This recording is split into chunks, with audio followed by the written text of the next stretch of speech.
Assalamu alaikum. Hello everyone. Welcome back to the No Falls family. So title से end video screen से आपको पता ही चल गया होगा कि what I am going to tell you today. So today we are very excited that we are planning our trip to Azerbaijan. So आज मैं आपको बताऊंगा that how to get your e visa in just a few minutes. ये e visa आप खुद से apply कर सकते हैं. आपको किसी भी थर्ड पार्टी के पास जाने की ज़रूरत नहीं है, किसी एजेंट के पास जाने की ज़रूरत नहीं है. सबसे पहले आप सब्सक्राइब करें हमारे चैनल को, क्योंकि और भी वीडियोस अज़रबैजान से रिलेटेड, टूरिस्ट प्लेसेस से रिलेटेड इंफॉर्मेशन, फेस्टिवल्स, इन सब के बारे में जो है हम आपको आगे वीडियोस में बताने वाले हैं. So just go and subscribe our channel the Nofals family. So let's start. तो सबसे पहले आपको मैं इसका जस्ट थोड़ा सा जो है व्यू दिखा देता हूँ कि आसान वीज़ा जो टूरिस्ट ई वीज़ा है वो कैसा होता है. वीडियो को आखिर तक देखिएगा. कुछ की इन्फॉर्मेशन इस वीडियो में मैं आपको आगे भी देने वाला हूँ जो कि बहुत सारे लोगों को नहीं पता होती हैं. तो ये रजिस्ट्रेशंस और ई वीज़ा का प्रोसेस यहाँ तक ही ख़त्म नहीं होता है. जब आप अज़रबैजान के अंदर चले जाते हैं तो वहाँ पर भी कुछ प्रोसेस करने पड़ते हैं. तो वो सारी चीज़ें मैं आपको आगे वीडियो में स्टेप बाय स्टेप आगे बताता जाऊँगा, ताकि आपको जो है कोई प्रॉब्लम ना हो जब आप वहाँ पर जाएँ. सो ये हमारा टूरिस्ट वीज़ा है, जिसमें ये बारकोड होता है और लोगो होता है. आसान वीज़ा का लोगो इसमें मेंशन होता है. तो ये जो है ऑथेंटिसिटी बताता है कि भाई आसान वीज़ा का लोगो होना चाहिए और बारकोड होना चाहिए इसके अंदर. इसमें वैलिड फ्रॉम लिखा होता है, कब से वैलिड है. ये जो है ड्यूरेशन नॉर्मली 30 डेज़ की ही होती है टूरिस्ट वीज़ा की ड्यूरेशन. आप इसको ऑर्डिनरी भी अप्लाई कर सकते हैं और आप इसको अर्जेंट भी अप्लाई कर सकते हैं. ऑर्डिनरी जो है वो 3 डेज़ में आ जाता है, 3 डेज़ से पहले ही आ जाता है. और अर्जेंट जो है वो आपको 2 टू 3 आवर्स के अंदर अर्जेंट मिल जाता है. दोनों की फ़ीस जो है डिफरेंट होती हैं. सो let's start step by step. हम सबसे पहले google.com खोल लेंगे, क्योंकि स्टेप बाय स्टेप आगे बढ़ेंगे. So write apply Azerbaijan visa online, then click okay. ये वेबसाइट सबसे पहले आपके पास आ जाएगी, e visa for Azerbaijan fully online. लेकिन आपको इस वेबसाइट पर क्लिक नहीं करना है, जस्ट स्क्रॉल डाउन करना है. ऐसी वेबसाइट्स आपको और भी नज़र आएंगी जिसमें सर्विस चार्जेस वगैरह एक्स्ट्रा और थर्ड पार्टी की वेबसाइट्स भी हो सकती हैं. तो बेटर यही है कि डायरेक्ट गवर्नमेंट की वेबसाइट पर जाया जाए, Republic of Azerbaijan official electronic visa portal. ये वेबसाइट है evisa.gov.az. ये क्लिक करने के बाद जो है थोड़ा सा लोड होती है. ये वेबसाइट आपके सामने खुल गई है, Republic of Azerbaijan official electronic visa portal. इसके अंदर दोनों मेंशन किए हुए हैं visa, standard e visa, urgent e visa. जो कि मैं आपको बता चुका हूँ. स्टैंडर्ड जो है 3 डेज़ में आ जाता है, अर्जेंट जो है वो 3 आवर्स के अंदर आ जाता है. वीज़ा अप्लाई करने के लिए ओनली 3 स्टेप्स होते हैं, just 3 steps: application, payment and download. So जैसा कि मैंने पहले भी आपको बताया कि no need to go anywhere, any friend, any agent, do yourself, only just 3 steps. So let's go ahead, click on standard e visa.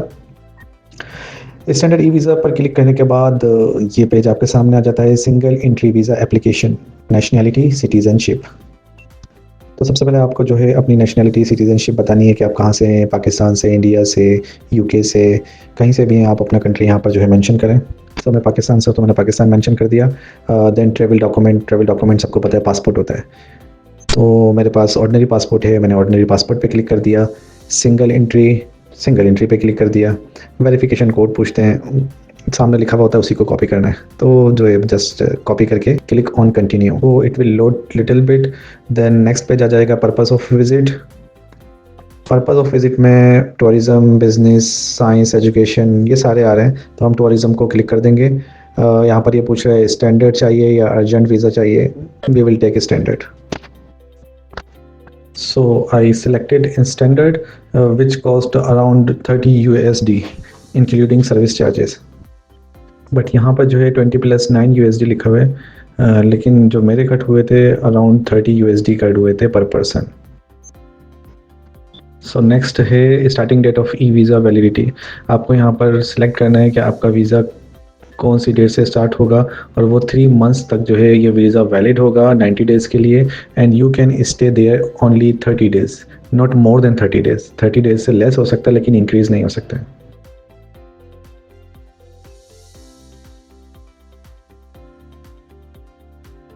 सो मैंने जो है यहाँ पर 25 नवंबर सेलेक्ट किया. तो उसके हिसाब से 90 डेज़ मुझे जो है उसने बताया 23 फरवरी को आपको फिनिश हो जाएगा ये वीज़ा. Validity till 23 Feb.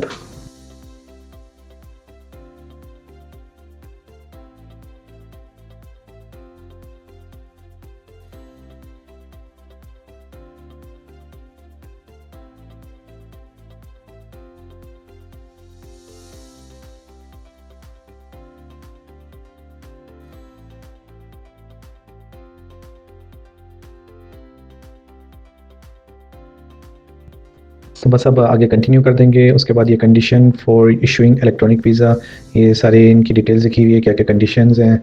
अगर आप पढ़ना चाहें तो पढ़ लें, नहीं तो क्लिक तो करना ही है। अगर आपको जाना है अज़रबैजान तो आई हैव रीड करना पड़ेगा। Just click on I have read.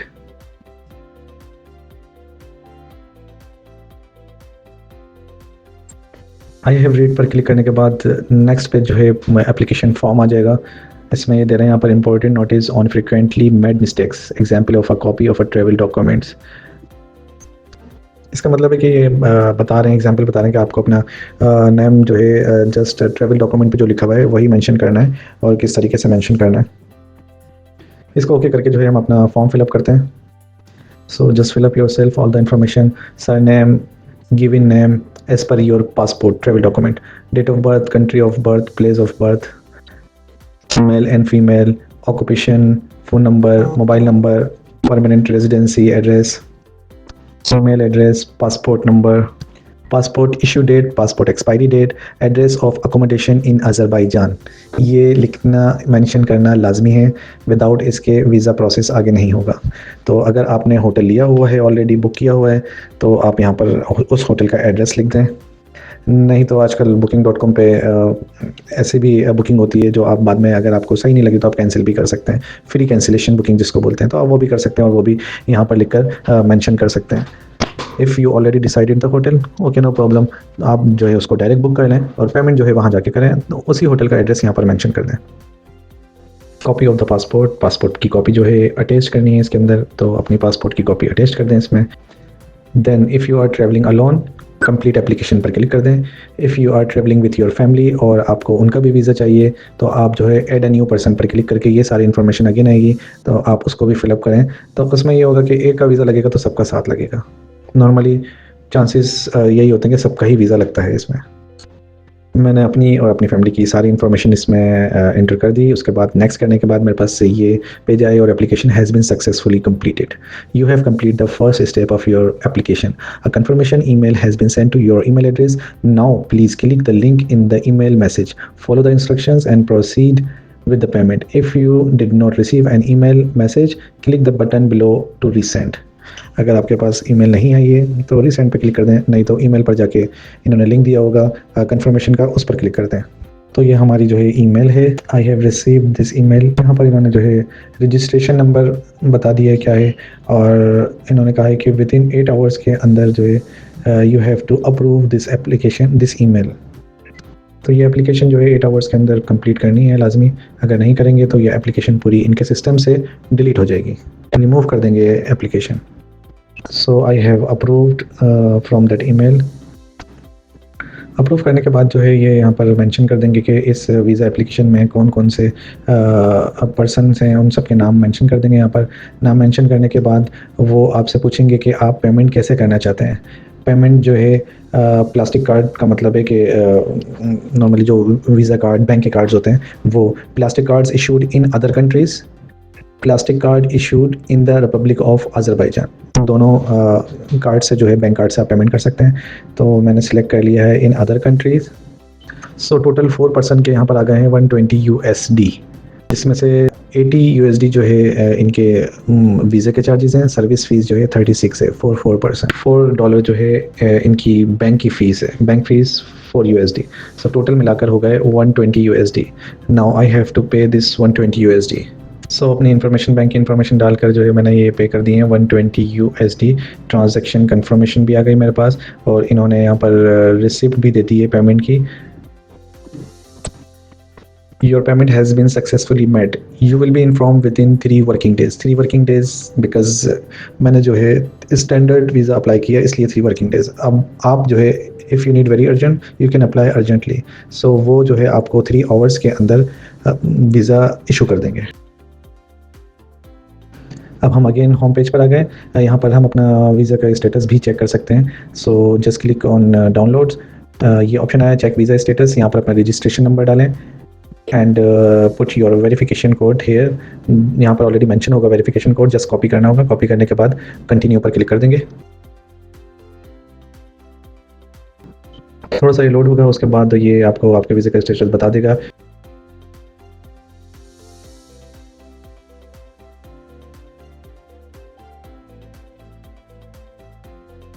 Your e visa is being processed, the information on application result will be send to your email. तो अभी ऑलरेडी प्रोसेस में है, जब कंप्लीट हो जाएगा तो वो ईमेल कर देंगे वीज़ा। ई वीज़ा की जो है इमेज इस टाइप की होती है, आप देख सकते हैं। इसको मैंने स्टार्टिंग में भी आपको दिखाया था, जिसके अंदर वैलिड फ्रॉम लिखा होगा, वैलिड अंटिल लिखा होगा, जो कि कितने मंथ्स तक जो है ये वैलिड है। ड्यूरेशन ऑफ स्टे जो है वो 30 डेज़ होगा, उससे ज़्यादा एक्सीड नहीं कर सकते आप अपना ड्यूरेशन ऑफ स्टे। आपका नाम लिखा होगा, पासपोर्ट नंबर लिखा होगा, date of birth, country of birth, तो ये सारी चीज़ें इसमें मेंशन होंगी। और अब मैं आपको बताता चलूँ कि इसमें क्या क्या की पॉइंट्स हैं जिसको जो है आपको बिल्कुल फोकस करके चलना है। फर्स्ट ऑफ ऑल, आपको आपकी information as per your travel document passport से ही कॉपी करनी है, जैसा कि उसमें लिखा है वैसे ही कॉपी करनी है। So if you copy wrong, even any small typo error, they might reject it at the airport. अगर वीज़ा, पहले तो वीज़ा ही रिजेक्ट हो जाएगा, अगर वीज़ा इशू भी हो गया तो वहाँ पर जाके वो एयरपोर्ट पर रिजेक्ट कर देंगे। तो बेहतर है कि आपकी इन्फॉर्मेशन जो है आपके पासपोर्ट के मुताबिक ही होनी चाहिए। सेकंड पॉइंट ये है कि आपको अकोमोडेशन का एड्रेस उसमें मेंशन करना होगा, या तो आप booking.com से कोई होटल बुक कर लें, उसका मेंशन कर दें, वो ज़्यादा बेहतर रहेगा। If you need to cancel तो आप बाद में कैंसिल भी कर सकते हैं। तो एड्रेस जो है लिखना लाजमी है, विदाउट उसके वीज़ा इशू नहीं होता है। थर्ड ये है कि आपको आप जो पासपोर्ट अटैच करें वो बिल्कुल क्लियर होना चाहिए, उसमें कोई फ्लैश का जो है इफ़ेक्ट नहीं होना चाहिए, कोई भी इफ़ेक्ट नहीं होना चाहिए। नॉर्मल सा पासपोर्ट स्कैन होकर हाई रेजोल्यूशन पर वो जो है उसको आप अपलोड करेंगे। फोर्थ ये है कि जैसे ही आप एप्लीकेशन को सबमिट कर दें तो फ़ौरन जाकर अपनी ईमेल चेक करें, उसको अप्रूव करें, क्योंकि अगर आप अप्रूव नहीं करेंगे ईमेल जब सबमिट कर दिया, सबमिट करने के बाद फिर आप 7-8 घंटे बाद देखेंगे तो वो आपको एप्लीकेशन जो है प्रोसीड नहीं होगी, वो उनकी पोर्टल से रिमूव हो जाएगी। So better just click submit, then go to your email and approve from there.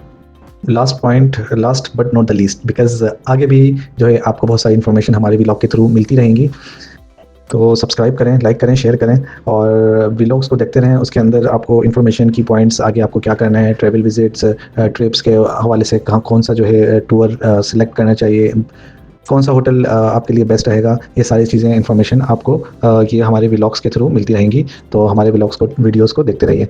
अच्छा, मैं लास्ट आपको जो है very important, if you are staying more than 15 days in Azerbaijan, you must register with the state migration service।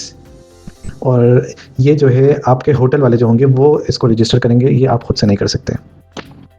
तो अगर 15 दिन से आप ज़्यादा रहते हैं तो आपको जो है इनकी स्टेट माइग्रेशन सर्विस पर लाजमी आपने अपने आप को रजिस्टर्ड करना होगा, otherwise they will fine you when you will be coming back to your home country. तो वो उसमें आपको पर पर्सन जो है 100-200 मनात फाइन चार्ज कर सकते हैं।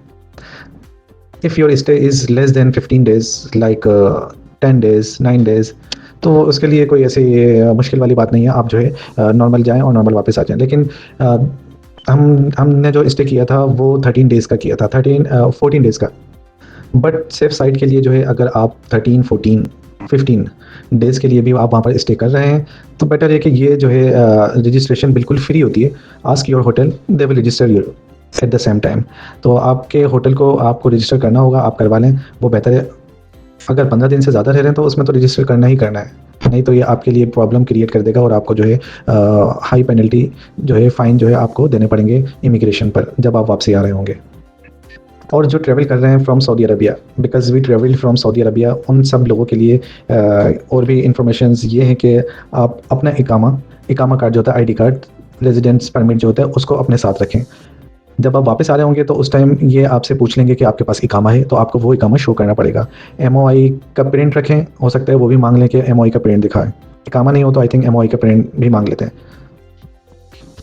एग्जिट री एंट्री वीज़ा लाजमी होना चाहिए और वो प्रिंट करके लेकर जाएं ताकि उनके लिए आसानी हो, वो इजीली पढ़ सकें। नॉर्मली वहाँ पर ये बैरियर होता है इंग्लिश का, उन लोगों को अज़रबैजानी लैंग्वेज ज़्यादा आती है और इंग्लिश कम आती है, तो इसलिए जो है बेटर यही कि अपने पास से आप इंग्लिश के प्रिंट लेकर जाएँ ताकि उनमें से जिनको इंग्लिश आती है वो ईजीली कंपेयर कर सके, वेरीफाई कर सके आपका इकामा, आपका जो है एग्जिट री एंट्री वीज़ा। फिर उसके बाद वो आपको इमिग्रेशन के लिए आगे गो थ्रू करेंगे, अदरवाइज़ वो आपको रोक देंगे अगर आपके पास एग्जिट री एंट्री वीज़ा नहीं होगा तो। So this are the information when you are travelling to Azerbaijan. ये सारी इन्फॉर्मेशन आपको जो है अपने माइंड में सेट करनी पड़ेंगी कि ये सब चीज़ें होनी चाहिए। And one more thing, if you are travelling from Saudi Arabia, better है आप कैश जो है सऊदी अरब से कन्वर्ट करवा कर जाएँ सऊदी रियाल टू मनात, क्योंकि यहाँ पर रेट जो है अच्छे मिलते हैं। अज़रबैजान में रेट जो है आपको वेरी लो मिलेंगे। आप मतलब काफ़ी फ़र्क आपको तकरीबन 10 से 15 मनात का जो है ना उसमें फ़र्क नज़र आएगा। हम लास्ट टाइम जॉर्जिया गए थे तो उसमें उल्टा था बिल्कुल। यहाँ पर जो सऊदी अरब में मुझे रेट मिल रहे थे जॉर्जियन लारी के, वो कम मिल रहे थे, और जॉर्जिया में जो मिल रहे थे रेट वो ज़्यादा मिल रहे थे। तो मैं यही कि अपने माइंड में सेट करके गया था कि वहाँ अज़रबैजान में जाकर कन्वर्ट करवा लूँगा जो भी करवाने होंगे कैश में। लेकिन ये मेरे लिए उल्टा हो गया। तो फिर इसका मैंने नेमल बदल दूसरी चीज़ जो है ये निकाली कि मैंने अपना क्रेडिट कार्ड जो है वो यूज़ किया। वो मेरे लिए बेनिफिशियल था उस लिहाज से। सो जिस चीज़ के लिए मुझे डिफ़िकल्टीज़ पेश आईं, तो मैं यही चाहूँगा कि आप लोगों को जो है वो डिफ़िकल्टीज़ पेश ना आएँ आगे जाकर, और आप यहाँ से ही अपने कन्वर्ट करवा कर लेकर जाएँ। डॉलर ले जाना आई थिंक कोई फ़ायदा नहीं है। बेटर यही कि हमेशा मैं तो यही करता हूँ, जहाँ पर भी ट्रैवल करता हूँ रियाल्स ही यूज़ करता हूँ, रियाल को ही वहाँ जाके कन्वर्ट करवा लेता हूँ। डॉलर में कन्वर्ट करवाना ऐसा होता है कि अब मैं रियाल से डॉलर में कन्वर्ट करवाऊँ, फिर उसके बाद जो है डॉलर से अज़रबैजान या किसी भी कंट्री जाऊँ वहाँ कन्वर्ट कराऊँ। तो बस जो करेंसी एक्सचेंज रेट होते हैं वही कटते रहते हैं, और कोई फ़ायदा नहीं होता है। आपके पास और कम से कम आपको रेट मिलते हैं फिर। तो बेटर यही है कि अपनी जो आपकी करेंसी है उसे डायरेक्ट अज़रबैजानी मनात में कन्वर्ट करवा कर फिर वहाँ पर लेकर जाएँ, क्योंकि वहाँ पर जो है काफ़ी कम रेट मिलते हैं इस चीज़ के। अज़रबैजान में जो है इनके ऑथोराइज़्ड करेंसी एक्सचेंज जो है सिर्फ़ वही कन्वर्ट कर सकते हैं। उसके अलावा जो है इन्होंने किसी और को अथॉरिटीज़ नहीं दी है कि कन्वर्ट करके आपको एक्सचेंज करें मनी। जबकि ये चीज़ मैंने जॉर्जिया में नहीं देखी थी। जॉर्जिया में लोग नॉर्मल सी शॉप्स ओपन करके बैठे हुए थे, और वहाँ पर बहुत ही अच्छे रेट दे रहे थे। मीन्स ऑथोराइज़्ड थे या नहीं थे, लेकिन हमारा तो फ़ायदा हो रहा था उसके अंदर। तो बस यही है कि ये सारी information you should keep in your mind. Hope आप लोगों को ये वीडियो जो है अच्छी लगी हो, और आपकी इन्फॉर्मेशन में इससे इजाफा हुआ हो, आपके लिए जो है ये बेनिफिशियल हो। So please like and share, don't forget to click on the bell icon, subscribe to our channel The Nofals Family for more travel tips and videos related to Azerbaijan. Thank you so much. Ma'as salama. Bye bye. Allah Hafiz.